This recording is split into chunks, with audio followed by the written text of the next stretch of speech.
તારીખ 29 ફેબ્રુઆરીના રોજ સુરતના ઉમરા પોલીસ મથકની હદમાં આવેલ સામાજિક સંસ્થામાંથી નીકળી માતા પાછળ દોડેલ 10 વર્ષીય કિશોરના ગુમ થયા બાદ પોલીસ અને પરિવારની ભારે શોધખોળ બાદ પણ કોઈ પત્તો અથવા ભાળ નહીં મળતા અંતે એક ઓટો રિક્ષા ચાલક દેવદૂત બનીને સામે આવ્યો હતો।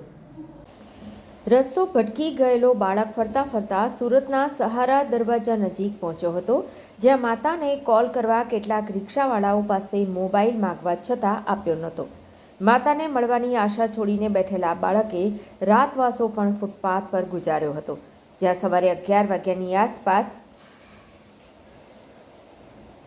સંદીપ તિવારી નામનો મળી આવેલ ઓટો રિક્ષા ચાલક, જેની આંખમાં આંસુ લઈ રડતા રડતા જણાવતા અંતે ઓટો રિક્ષા ચાલકે બાળક પાસેથી મોબાઈલ નંબર લઈ તેની માતાને જાણ કરતા પોલીસ અને પરિવારે રાહતનો શ્વાસ લીધો હતો। સામાન્ય રીતે કોઈ પરિવારનું બાળક ગુમ થાય અથવા તો અપહરણ થાય તેવા સંજોગોમાં પરિવારની ચિંતા વધી જતી હોય છે।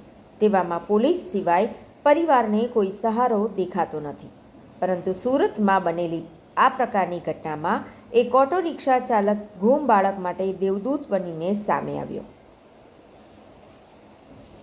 ઉમરા પોલીસ મથકના જણાવ્યા મુજબ સુરતના ઉમરા વિસ્તારમાં પૂનમ વાત્સલ્ય નામની સંસ્થા આવેલી છે, જે સંસ્થા દ્વારા ગરીબ અને સિંગલ માતા પિતા હોય તેવા બાળકોનો સહારો બને છે, જે બાળકોને સંસ્થા દ્વારા રહેવા જમવા સહિતની ઉચ્ચ શિક્ષણ સહિતની વ્યવસ્થા પૂરી પાડે છે।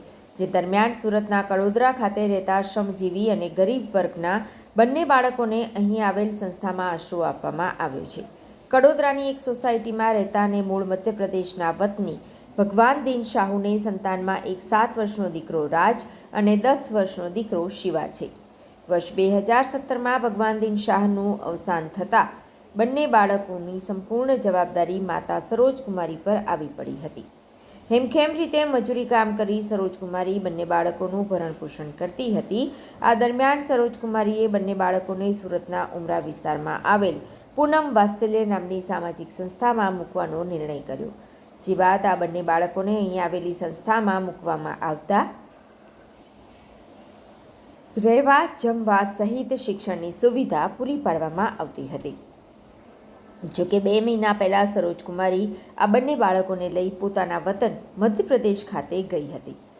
વતનથી પરત આવ્યા બાદ 29મી ફેબ્રુઆરીના રોજ માતા સરોજકુમારીએ બંને બાળકોને પૂનમ વાત્સલ્ય સંસ્થામાં મૂકીને ઘરે જવા રવાના થઈ હતી। જે દરમિયાન સરોજકુમારીનો મોટો દીકરો સંસ્થામાંથી કોઈને પણ કહ્યા વિના બહાર નીકળી ગયો અને માતાની પાછળ દોડી ગયો। આ સમય દરમિયાન માતા ઓટો રિક્ષામાં બેસી રવાના થઈ ગઈ હતી। જોતજોતામાં બાળક સંસ્થાથી ઘણી દૂર સુધી પહોંચી ગયું।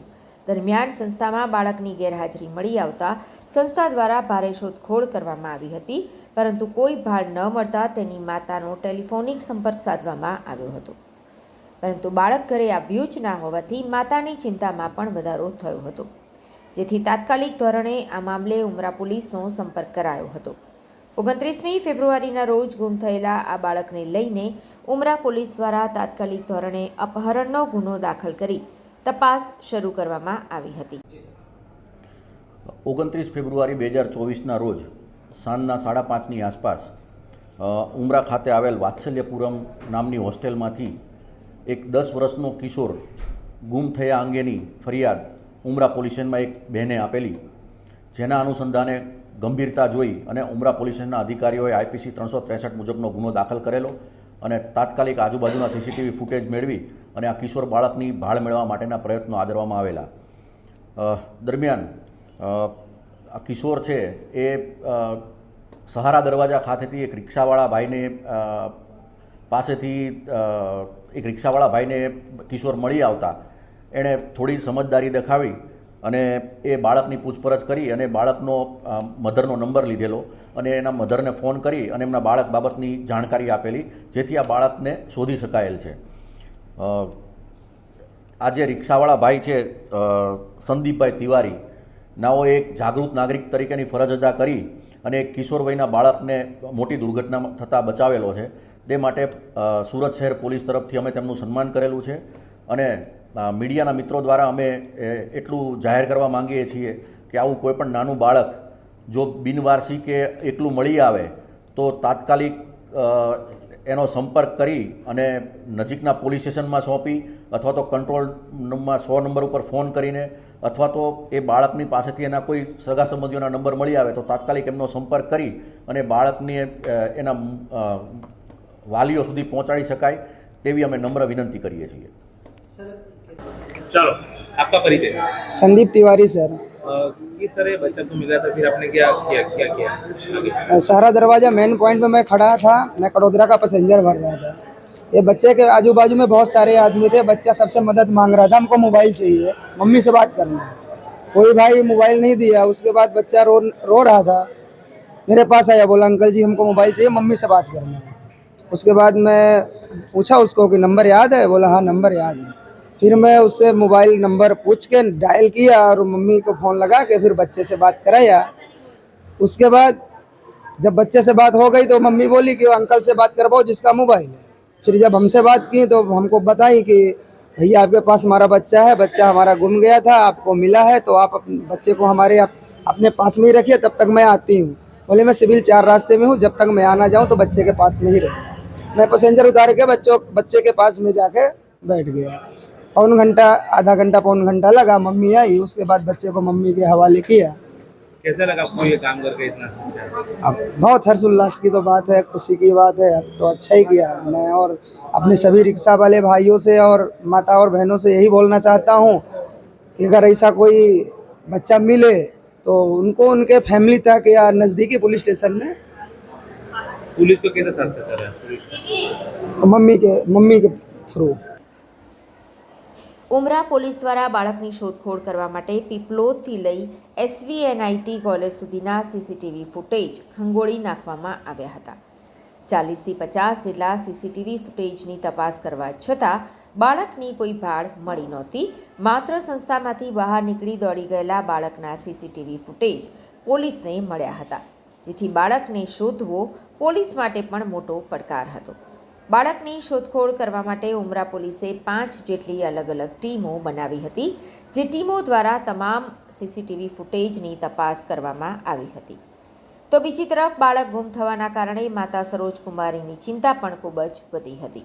બાળક સુરક્ષિત રૂપમાં મળી આવે તેવી આશા અને પ્રાર્થના માતા દ્વારા ઈશ્વરને કરવામાં આવી હતી। આ સમય દરમિયાન સરોજ કુમારી ઉપર એક ઓટો રિક્ષા ચાલકનો કોલ આવ્યો હતો, જે ઓટો રિક્ષા ચાલકે તેણીના બાળકને પોતાની પાસે ઊભો હોવાની વાત જણાવી હતી।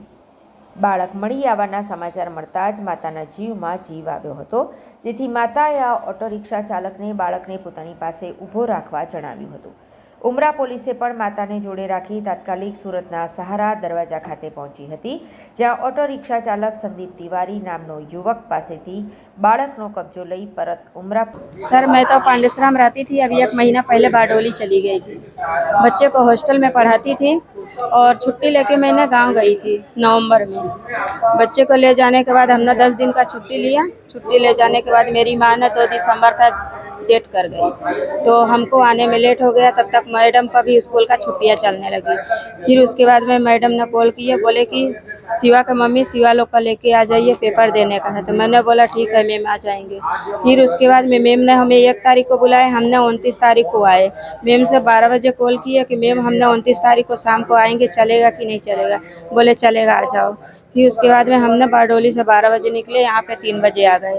3 बजे आने के बाद बच्चे के साथ में चाय नाश्ता, हॉस्टल में सब कोई धूमधाम से चाय नाश्ता किए। चाय नाश्ता करने के बाद मैं 5 बजे निकल गई।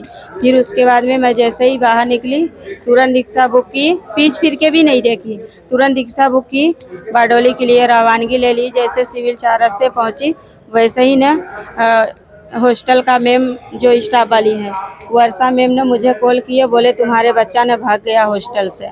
तो मैंने तुरंत फिर बुक किया रिक्शा, फिर वही रिक्शा घुमा के हॉस्टल में आई, जहाँ से मेरा बच्चा नहीं, बड़ा वाला नहीं था, छोटा वाला मेरे को मिला। फिर वहाँ से हम लोग आने के बाद मैम ने अपने स्कूटी से ढूंढने लगी हमको लेके साथ में।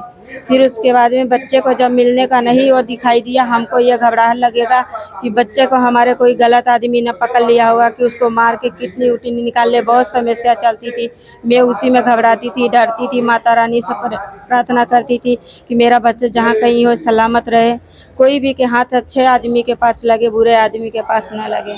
और उम्मीद नहीं था कि मेरा बच्चे के साथ क्या होगा क्या नहीं होगा। जहाँ से संजय तिवारी ने मेरे साथ बहुत अच्छा किया है, हम भी कितनी खुशी है बच्चा बहुत मिला? ज़्यादा खुशी हो रही है। हम भी सोच रहे हैं कि मैं भी पिछला जन्म में किसी को साथ दिए तो मेरे साथ आज वो खड़े हैं।